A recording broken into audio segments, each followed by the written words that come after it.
live via Skype and brought to you via YouTube. It's the Hashtag Wrestling Podcast. I'm your host, Turnbuckle Jim, and with me, as always, Fast count, Brian. I'd like to think I'm more of like the Miz to your AJ Styles because I talk too much and you like to kick a lot of ass. that's true, and I have kicked your butt because you just keep on talking when you wouldn't let me talk. So yeah, I guess I'm the AJ Styles to your Miz there. Anyway, folks, we're gonna do a pretty standard show for you guys tonight. Top five worst unvalued. How do you want to classify these guys? Waste of oxygen, Well, waste of space. yeah, I guess we It's do have like, our ultimate like five worst wrestlers list. Is that what we want to go for? well, it's not really just based off like talent. It's just overall. Like you could list like a million people. Like I'll throw out one just for freebie. The Genius. Yeah, God love him. Savage's brother even beat Hogan. Would not have been around if it wasn't for Randy it was Savage. true. He would not have a job wasn't for the Macho King. So anyway, we're gonna do ahead and do that list. But first we're gonna do Raw and then our pay-per-view for this week, which is I guess part two of our self-implosion of WCW, which is WCW New Blood 2000, which is the only pay-per-view they did with that name on it. Or sorry, Do, New Blood Rising. Don't forget the do Rising you part. do you feel better? Do you feel better about picking that one? Um, no, this was another mess, if you ask me. There's a couple entertaining things, but we'll go over that in detail. Like what I really hated about the booking at this time, like for many reasons. So, ready to get to it? All right. Yeah, let's do it. All right. Well, Raw from this week. No more Daniel Bryan wrestling. He finally retired, which is his third in a string of going out and having to drop something, whether or not it's the world title, the Intercontinental Championship, or in this case, his own career, just giving up in front of the fans. So I guess we'll have no more Daniel Bryan speeches like that. So where do we go from here? Well, you tell me. Like, I don't. It's tough because you've seen him in this light, but dude, I saw like he kept getting all these tests and all these doctors were clearing him, and then suddenly it's like, oh, his brain is jacked. We can't let him wrestle anymore. Yeah, the timing of it is just kind of suspicious. But I don't think they want to have another Chris Benoit on their hands. And let's face it, at a younger age than me, age of 34, he's already put his body on the line way more than he should have. So yeah, it's sad. I think the timing is kind of suspect, but I think for his own health long term, this is probably the best thing.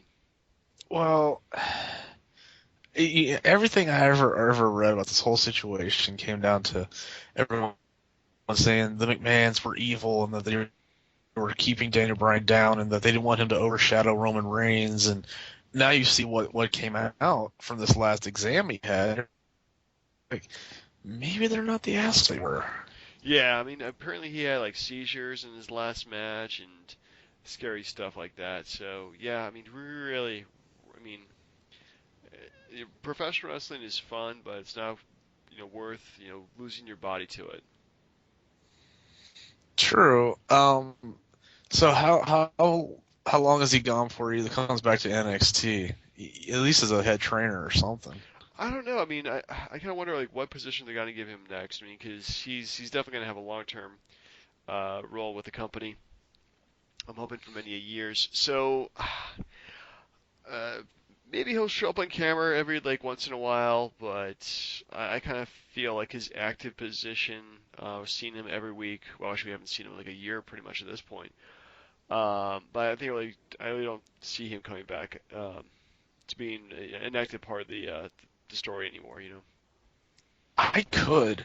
Now, if you remember, like when McMahon the corporation was doing their thing, but they had like when they were the bad guys, they had like the good guy Shawn Michaels commissioner or Mick Foley commissioner deal.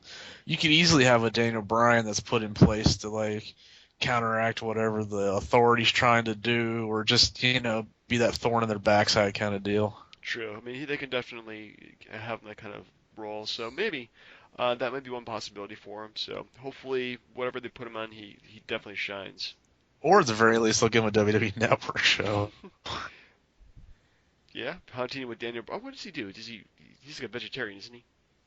I mean, you could do cooking, I guess, but I Cooking, thought a vegan cooking show with Daniel Bryan. I would actually watch that. you know what they could do is just have. It's gonna sound so screwed up, but have like one of those sit down sessions where it's like Daniel Bryan and Corey Graves and the guys whose careers were ended short, and they just talk about their careers and like what happened to like a PSA kind of thing. I don't know. Yeah, don't get into professional wrestling because it ends up jacking you up. I don't know, hard to say. But what would you say about the rest of the show? I didn't really see anything that blew me away, but the stuff they're setting up seems interesting. Well, a couple of things. One, well, okay, as far as Daniel Bryan goes, were you surprised he ended the show? No, I'm glad they did do the whole show pretty much to in tribute for him. That was good. Um, but yeah, I was definitely not surprised that he was the last thing we saw there. All right. I'm a little confused where they're going with Kevin Owens losing every week now. Yeah, that's odd. He was so good in NXT, and now he's just losing everything. And now I see that Sin Cara's back. I believe he's back. I think Yeah, something like that. yeah, he was back. So are the Lucha Dragons back on, or is Kalisto still getting his push? I don't know. The whole Kalisto getting pushed thing just comes out of the middle of nowhere, and to me, it just was really kind of weird. Like, it doesn't feel like he should be the person to get pushed into, a belt like the U.S. Championship. So And then, let's see, the Dudleys turn on the Usos. I like that. The Dudleys do well as heels. But apparently, like, I guess they're trying to bring him back to his whole Bully Ray gimmick without, calling him that. Hmm. Which is fine because he was damn good as TNA champ as Bully Ray. Yeah, But he'll never get that far in WWE. yeah. Um, okay, maybe it's just me. I really think Roman Reigns is an afterthought in the Dean Ambrose Lesnar Roman Reigns match. Yeah, it feels like it. I mean, I really feel at this point they're gonna do a complete swerve, and we expect Roman Reigns to win the match somehow and go on to fight Triple H. But I really think that Dean Ambrose is gonna win the match in Hell at WrestleMania. No, because then what does that do for Roman? Was he fight Brock Lesnar again? Well, I Like, just don't feel that Roman is getting pushed as heavily as he was before. I think I don't know, but I feel like he's going to be doing something else for WrestleMania than taking on Triple H. I think that's more wishful thinking than anything else. There's Yeah, no it could be way. wishful thinking, but I don't know the way they're portraying like the whole, yeah, Brock Lesnar versus Dean Ambrose, leading up to this match. Yeah, it's gonna be excited for it. But I really don't feel that the Roman Reigns is gonna be their boy. But then, but then if you again, what do you do with Roman? Because again, if Brock's already fighting Bray Wyatt, you're just leaving your top guy flapping in the breeze, you know? Yeah, well, I don't know. I'm pretty sure some shenanigans may happen, and Roman Reigns will have an undercard match during WrestleMania. But I mean, I just kind of think that maybe they realize that Roman Reigns is not prepared for this kind of run, when Dean Ambrose might be more prepared for that. Or maybe they just make it a triple threat. But see, I thought they were going to give Ambrose to Jericho, because Yeah, Jericho's fighting Styles. Jericho fights Ambrose, and Styles fights like Kevin Owens or Sami Zayn or Finn Balor or whatever. Ooh, Finn Balor and Undertaker. Come on now. the Demon versus the Dead Man. That would be interesting. I don't know if they ever will be able to do that though. They should, because you'd have to make WrestleMania 6 hours. Oh God, it pretty much is at this point, and half of it's just filler. Well, I mean, just based off their entrance time alone. Yeah, I that's mean, true. Finn Balor's just like it takes forever. Yeah, that would be But like a 5 minute match, a 30 minute walk up to it. yeah, so besides like Kevin Owens losing, them setting up Jericho and AJ Styles, mean, I don't know. Oh, it was nice to see the WWE on Raw for half a minute. Yeah, it was good seeing that, and then of course he walks away. Yeah, they really don't see much of Triple H in the last few weeks. It's been Stephanie setting this all up. So yeah, it's kind of like maybe they're wondering they're saving him after Fastlane. They'll just go ahead and do and then have him confront the number one contender and all that stuff. I'll tell you, the best part I thought was at the beginning, where Paul Heyman tries to introduce himself. Stuff. He's like, just stop. We know who you are. Get to the point. I like that too. Yeah, that was pretty funny. It's kind of become a bit of a cliche. So Only because the crowd's going along with it. yeah, But as far as the show goes, I kind of feel like the show was like a D, but Daniel Bryan was an A by himself. yeah, yeah. I could see that too. The show felt like it was. There's no big matches that I really liked. Everything seemed pretty predictable. Um, so yeah, I would definitely say it was a D show. A final segment, A plus final segment though. Where would you equate this? Because I'm trying to think of like other retirement speeches. 'Cause HBK had a really good one. I Yeah. know Flair had a good one. I don't even talk about Edges because that still makes me mad. But I'm trying to like it's up there, man. Like it was one of those tear jerkers. You saw those people in the crowd, man. Whew. Yeah, that was definitely emotional. Man, that's hard to say. It was definitely not Mark Henry 2.0. Yeah. Wow. I don't know where to put it. I mean, really, I hate to say like we'll rate this as this is the best retirement speech and that's the better retirement speech. Um, he he was definitely honest and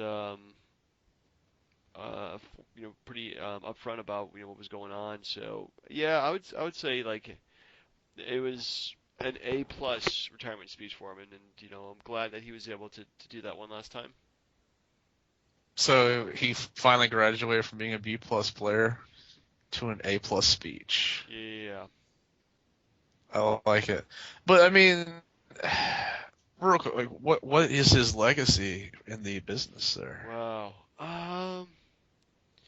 It's really hard to say. I mean, I think he was really the guy I think the fans put over more than anybody else. Like, he was probably one of the hot was most over wrestler since The Rock or Undertaker, and then immediately gets injured to the point where he can't wrestle anymore.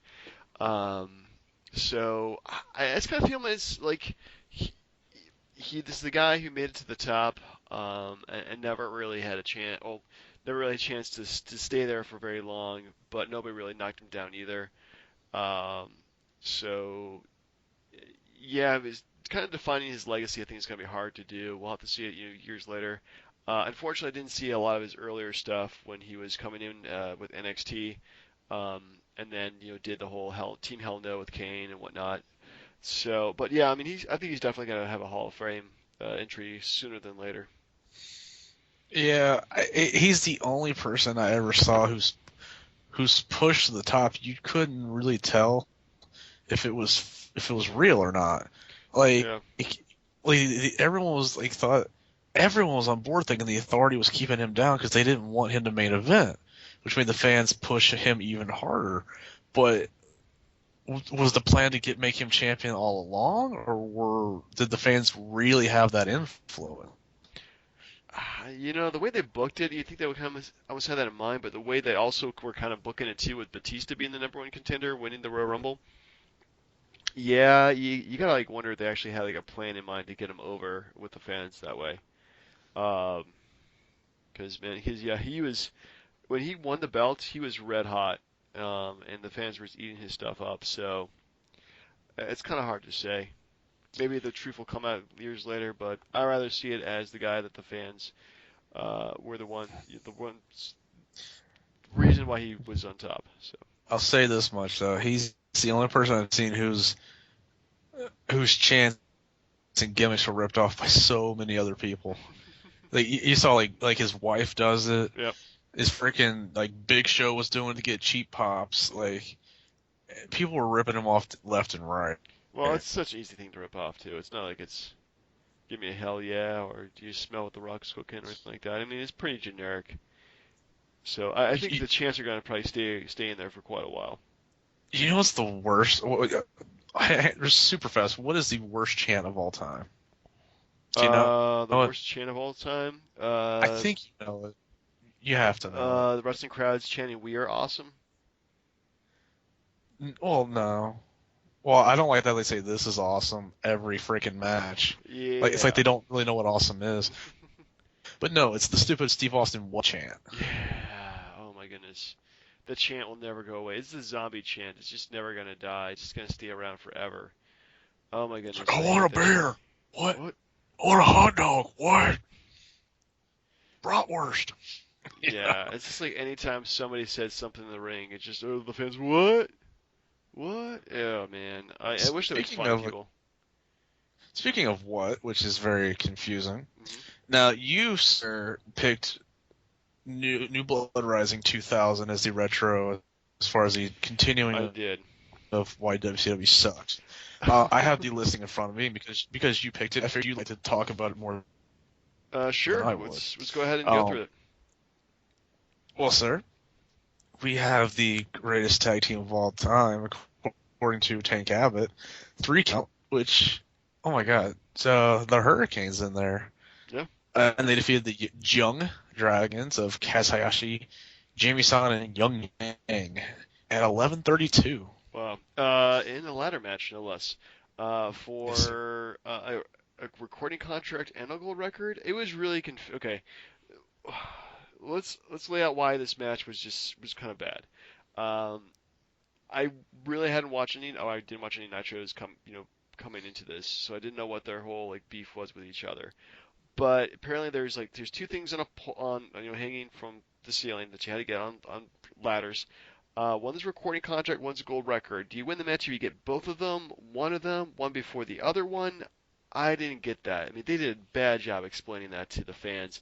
I think even the announcers were confused. Yeah, this match it would have been better, but these guys like they didn't take any bumps. Like it was actually kind of sad. Like they did like ladder moves that just seemed so safe. Like they didn't want to hurt each other, which is fine that they don't want to hurt each other. But man, it was just confusing. Keep in mind, at this exact time, in WWF, Hmm. they were doing the first TLC They were match. doing that, yeah, and breaking some ground. This was just breaking my heart because these guys are all pretty talented, but wrestlers, but they were just doing a bad match with bad gimmick on top of it too. Let's just state one thing, just for perspective, or just for imagery, or however you want to say it. Around this time, like WCW was just not using any money, and what I mean that is, like the Nitro sets and all the pay-per-view sets looked exactly the same. Like, Yeah, as far as like the entrances and everything like that, like they didn't change anything for any pay-per-view or Nitro. You couldn't tell the difference true, for the most part. true. Yeah, I guess. Um, Yeah, I just realized that too. Yeah, they didn't. It felt like they were losing the $50 million to this company. So they were. It was terrible. yeah. Speaking of terrible, but I'm kidding. This is my number 5 favorite wrestler of all time.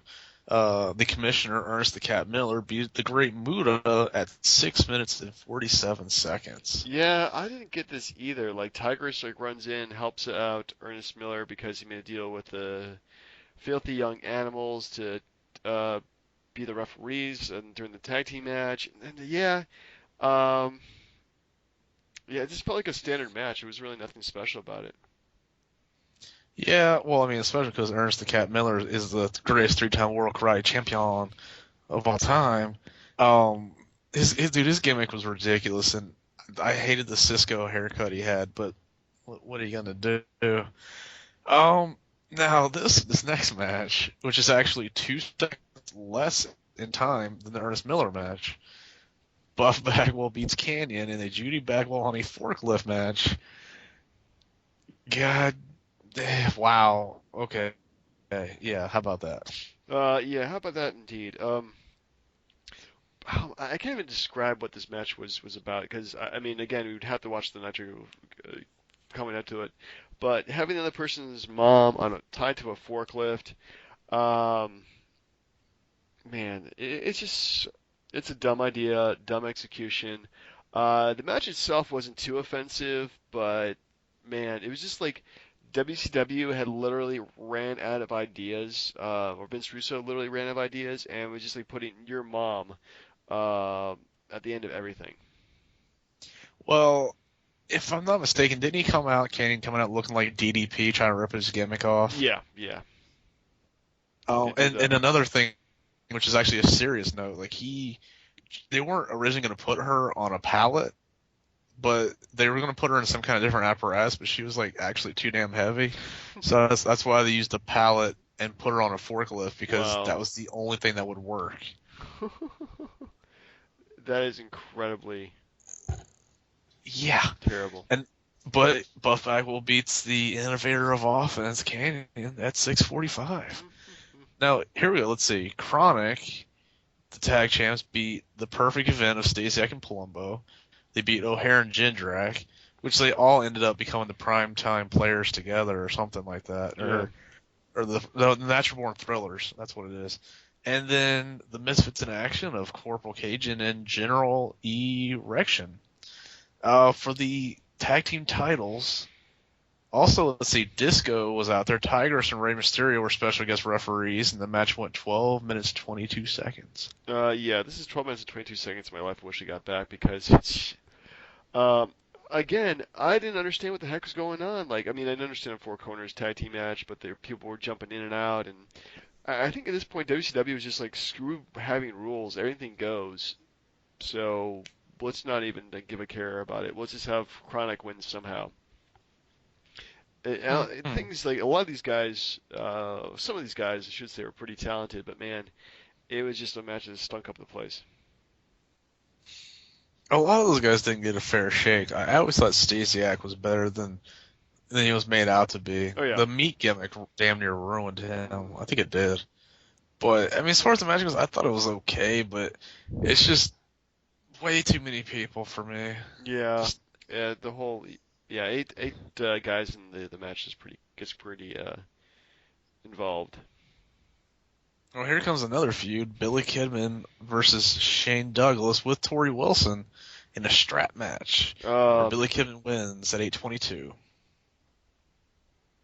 I guess for a strap match this wasn't too bad, but there's like most of these matches, there's no psychology in the match. There's no good spots. It's all just go out there and do some moves with each other for a while, and then finally somebody picks up the win.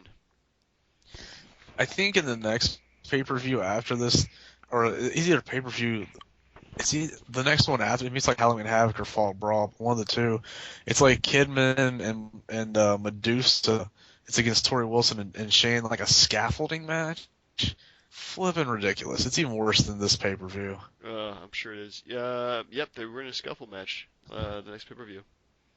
All right, so speaking of, well, I got no real segue here, but let's see. A woman who did porn, Major Guns, defeated a woman I kind of wish did, and Miss Hancock, Stacy Keibler, in a mud rip off the clothes match. Yeah, this was good, but the ending was, or the aftermath, I should say, was pretty horrific. Um, where they allude to Stacey Keebler being pregnant, um, and the whole like taking her out in the ambulance thing, that was just ridiculous. Oh yeah, the whole bust, not bust, but just like blown abortion gimmick they were trying to do. Yeah, that was terrible. Yeah, well, I I mean, they mean, look great otherwise. I mean, they're pretty smoking, even the porn star. mhm. But this match was they actually had like some moves. I was actually kind of surprised. But yeah, it was pretty. The ending just like holy killed my boner. Well, that is unfortunate. I Yep. do. I feel like Stacey Keibler should apologize to you and make that up to you today. She should somehow. Speaking of, feel like you should have made it up to you. Sting beat the Demon in 52 seconds. This is not even a match. Sting shows up, beats the demon, pins him. That's that's about it. I wish the Nitros were around so I could have figured out why they had a feud. Because it makes no sense. Oh, wasn't like the demon now part of Vampiro's group or something like that? Like he joined them. I think he was there with like Vampire and the Great Muta, but 52-second match? Like, why even bother? Yeah, it was pretty short, but not even good. So All right, so because this pay-per-view was in Canada, I'm trying to remember where in Canada. I believe it's Vancouver. Yeah, so we have the Canadian champion Lance Storm beating Mike Awesome for the U.S. title or Canadian title at 11:28, which is one of the higher, longest matches of the night, actually. Yeah, but I really hate how they just kept on changing the rules of the match. Every time Mike Austin scored a pinfall, it was just um, again. Well, I mean, they would probably do this kind of shit too in the WWF at the time, but it felt really stupid. Oh, here it is. Canadian rules says it meant that instead of a traditional 3 count, the ref must administer a 5 count. Following the 5 count, the competitor has to stay down for 10 seconds. If both men are down for a 10 count for any reason, the first man that gets to his feet wins the match. So it's like last man standing. Yeah, In addition, there are no submissions and no countouts. yeah, that's you know, yeah, it's a last man standing match, essentially what it turned into, and of course they cheated, so Mike Austin would lose and Lance Storm would win. So Isn't there around the time Jim Duggan turned and joined Team Canada? Like, yeah, I believe he did. that was a damn shame. But no, like this is the kind of one thing I liked about WCW at this point. Not the gimmick, but Lance Storm. Like you saw how I mean Booker T was the main champ, but Lance Storm had the US title. He had the hardcore title. I think he had like the TV title. They had like 3 or 4 of their belts at the same time. Yeah, he did. That was kind of crazy. And they were all Canadian belts, and they was trying to make it about Canada this, Canada that, and I don't even know like the black dude who was with them. I don't even remember who that guy was. I He, can't remember who he was hanging out with at this point. Oh, the hell with it. All right, so the next one for the WCW tag titles because you can't get enough tag team Oh title no, because they have to matches. have another match improv in this match. Because we're already up to like what number of matches here? This is Uh, ninth Ninth match. match of the card. Good grief. This is the Dark Carnival of Vampiro, as the Insane Clown Posse said, and the Great Muta defeated Chronic to become the new WCW Tag Team Champions. Well, those belts probably weren't worth that much anyway. So yeah, this was okay, but I mean, it was really nothing like exciting or. Again, I wish we had the Nitro build-up because I'm like, what the hell's the Great Muta doing there? Yeah, it joins Vampiro at some point. I don't know. Like they change from like week to week. It's ridiculous. You can't even like follow it anymore at that point. Yeah, and I remember Great Muta was like part of NWO Japan or something. I thought. And then he comes back and he's with Vampire and they do like the Juggalo garbage.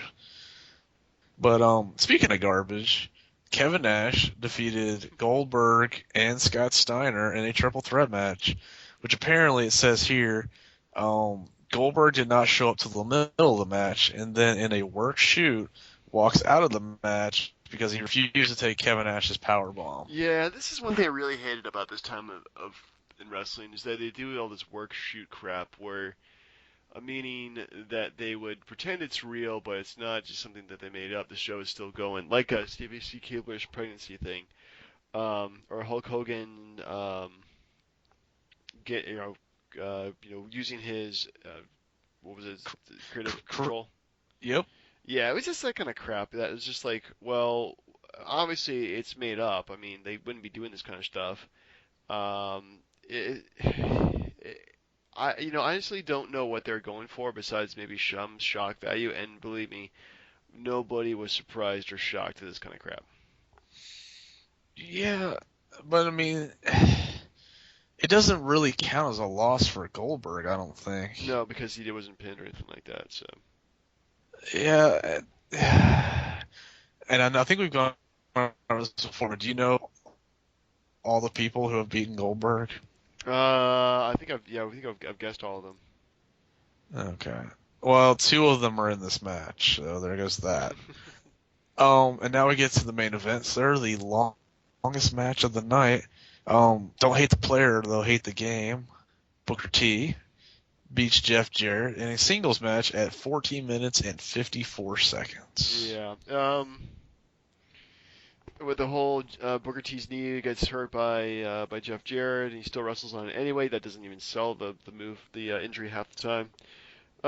This is okay. Another thing I really hate about this too. Apparently, everything is non-DQ, but they didn't inform us about this at all. So there's you know breaking the rules left and right, and nobody seemed to care. It was ridiculous. I still say it's wasn't it because Sid Vicious got counted out in a Falls Count Anywhere match? Maybe that sounds about right. That is great. But yeah, so overall, was this worse than Bash at the Beach? Uh, I'm gonna say yes. Yes, it was even worse than Bash at the Beach. Bash at the Beach was pretty horrific, but this was just terrible. Like there is Uh, nothing good, nothing redeem. Well, maybe the mud wrestling match, maybe that, but everything else, nothing was good. Not even Judy Bagwell on a forklift. It's come close, but no, it was none of it. None of it was good. Just remember, she was a tag team champion. Um, so where would you like to go next with WCW and the shit tornado? Well, I guess let's see here. We can probably skip ahead a couple pay-per-views. Oh, you want to keep going in the 2000s? Unless you want to go ahead of that to see like where the whole shit hit the fan originally. Like why? What was the one pay-per-view where it's just like the cusp of like them like pretty much jumping the shark to being to being from going from 50-50 to being 100% terrible. Uh, hmm. Okay, I'll give you a couple options here, and you let Okay. me know what you think. We could go Road Wild '98, which is Hogan and Bischoff against DDP and Jay Leno. Hmm. You could do Starrcade '98 with Goldberg's first loss to Kevin Nash. Yeah, that was right Uh, before the infamous finger poke of doom. there is that. Let's see. Ah, God. No, there's Halloween Havoc '99, which is like the first pay-per-view I think where Russo took over, Hmm. and it was like the Hogan Sting match where they did the exact same thing that Hogan and Jarrett went through, and then Sting fights Goldberg, beats Sting, but they say it's like at the last second it's not a title match. Or you could go all the way to the very end and go to WCW Greed 2001, which was the last pay-per-view they did 8 days before the company shut down. Wow. Let's do Halloween Havoc at 99. You're gonna hate me for it. It is terrible. Well, sometimes it's like watching a train wreck. It's so horrible, but you just can't look away. Now there are I forget there's two other ones. You could do Mayhem '99, the one where Brett wins the WCW title, or Starrcade '99 where Goldberg puts a boot in Brett's head, causes a concussion, ends his career. Ooh. You want to stick with the Halloween Havoc? Yeah, let's go with Halloween Havoc. All right, Halloween 1999. Excellent. So top five, sir. Top five. We got the waste of not even waste of talent because that's Waste of space. waste of space in the wrestling ring. I think that's probably the best way. Well, to and a lot of describe that came from that Facebook post that we saw on one of the Facebook pages we follow, and it was about Horace Hogan and how he was completely useless. Yeah. Because it's not that he wasn't a good wrestler or bad wrestler, he just didn't need to be there. Yeah. So it falls into that kind of a category. All right, that sounds fine. So do you want to go first? Me to go first? You know, We'll probably have the same. We'll probably eventually have the same list or come down to the same guys as usual. yeah, I think we can. Okay. Man, first one, it's weird. It's the guy who played the vampire in ECW. Was it Kevin Thorne or something? Yeah. He was not just because of that gimmick, because and the chick he had with him was fantastic. Yeah. But it was this other gimmick where he was Mordecai. The guy that came out was like the religious music. The theme brought like he brought like a cross or something, but it was like a giant cross, Yeah. and like he would do all these like religious chants or whatnot, and he was supposed to be being built up to fight Undertaker, but they were like, "Well, hold on, this guy sucks. Stop it now. Cut bait, run." And you didn't see him for 2 years, and he comes back as a blood-sucking vampire. Hmm. How about it? How about that? Yeah. Yeah. Mordecai was a really stupid gimmick, but I guess you really can't do the anti-Undertaker. I mean, what would the gimmick be? Like the guy's really religious or something? I mean, that's not offensive. Well, I mean, what about Shawn Michaels going in WrestleMania 25? That's a little bit different. I mean, that wasn't his only gimmick. He was a Heartbreak Kid. True, but he came out the whole, heavenly light and the, clouds and the Jesus stuff, and you know what I'm saying. Yeah, I still don't think that was as offensive as over. His old gimmick as the guy is religious. So, Me like Reverend Devon. oh, testify. Do you have a number five, sir? Yeah, my number five is pretty obvious. And I kind of went with like the worst. Just guys who just no matter what they did, it always sucked. I'm gonna go with Great Khali. Yeah, but he was a world champion, sir. So what? Just because somebody's world champion does not make them awesome. David Garrett. Arquette was awesome. No, I'm kidding. I'm kidding. Uh, there's been some, yeah. There's been a lot of guys who've been world champion. Well, I would say lots of them, but there's been a few who were just stunk up the place. So, But so your reason is just that he was a big guy that they brought in and he did nothing? yeah, he was just all shades of terrible. Speaking of Arquette, how come we didn't think of doing the Arquette pay-per-view where he defended the belt against Jarrett and DDP? Uh, Fair enough, fair enough, fair yeah. enough. Um, okay, so number four for me, as far as like a waste of space, Abraham Washington. Abraham Washington didn't he have like a talk show or something?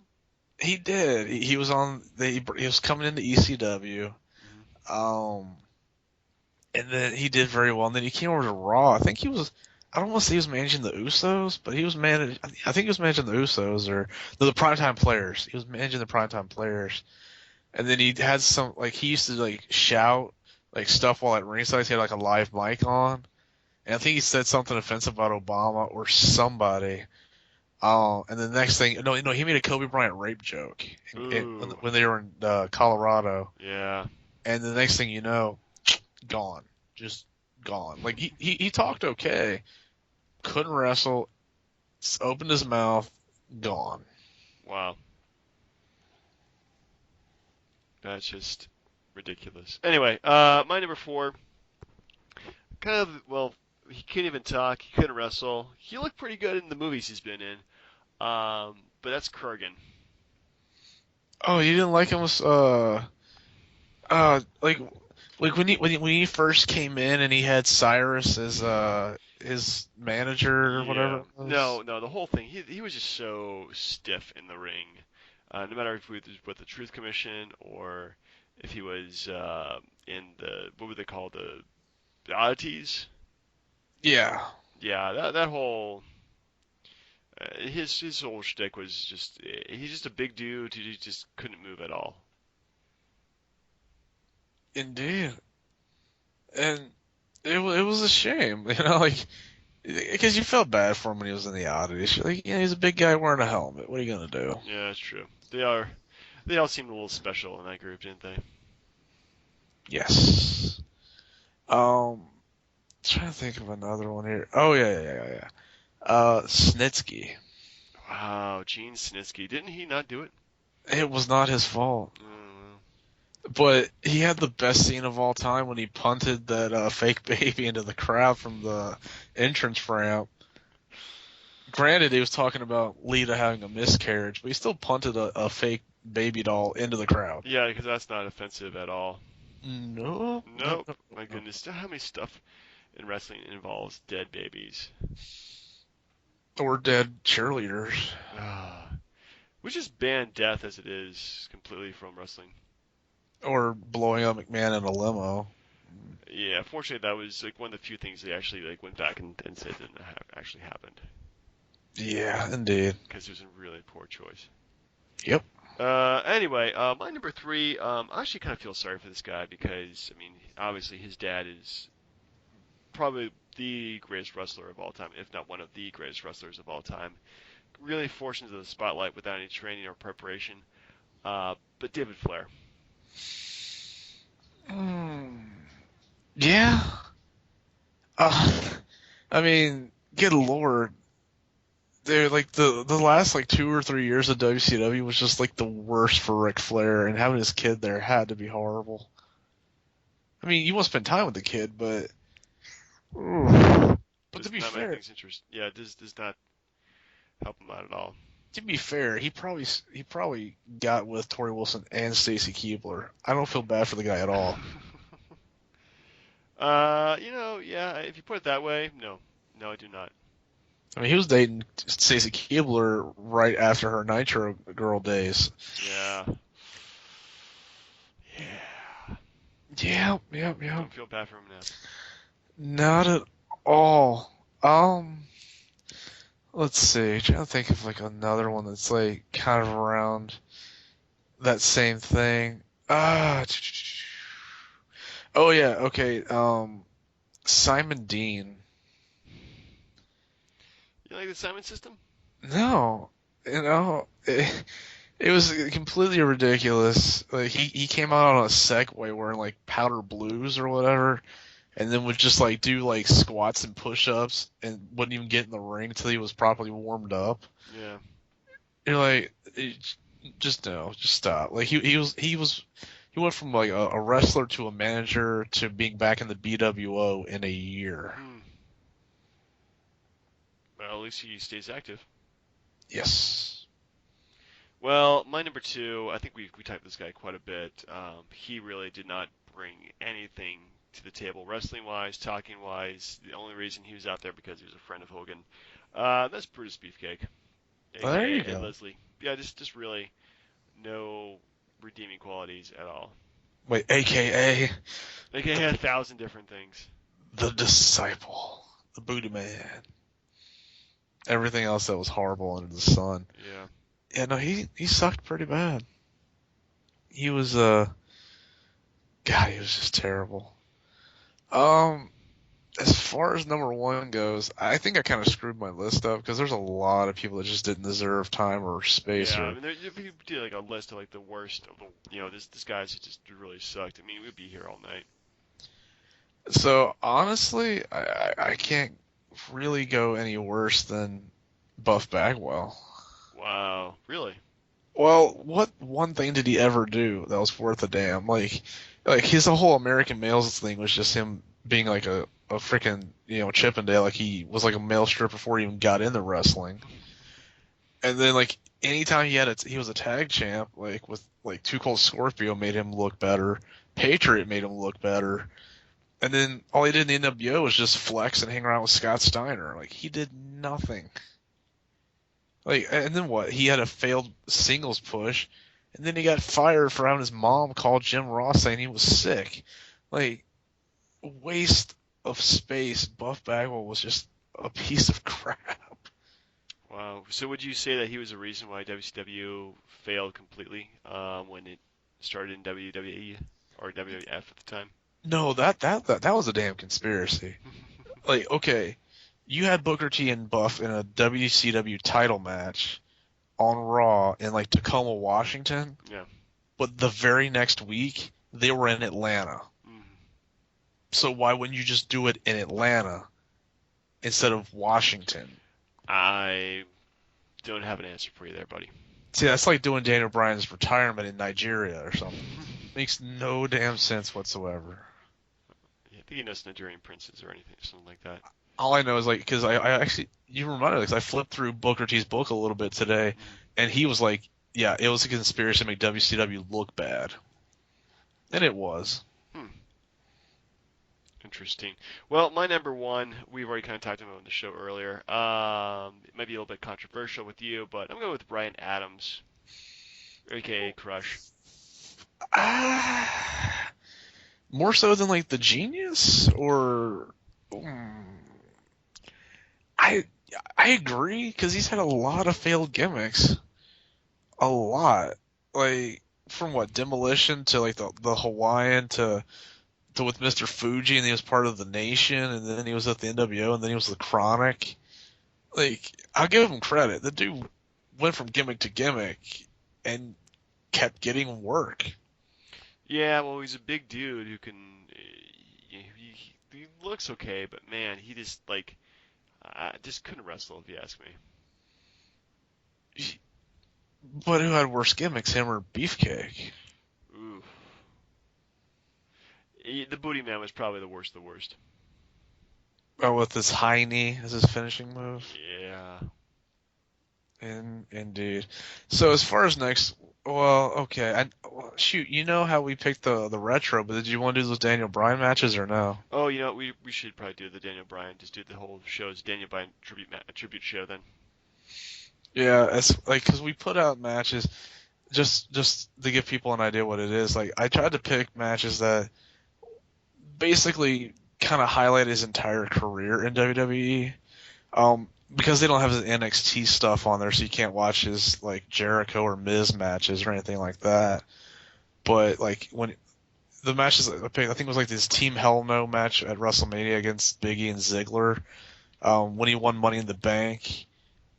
His WWE title match against CM Punk. The Triple H. No, I don't know if we went with the Triple H match or the main event of WrestleMania 30 I think we went with both itself. actually. There goes. There's that. Uh, and then either or the John Cena title match where he pins Cena clean. But it's an overall kind of hodgepodge of his career from when he started getting popular to the end. Yeah. Well, that's fine. Let's go with that then.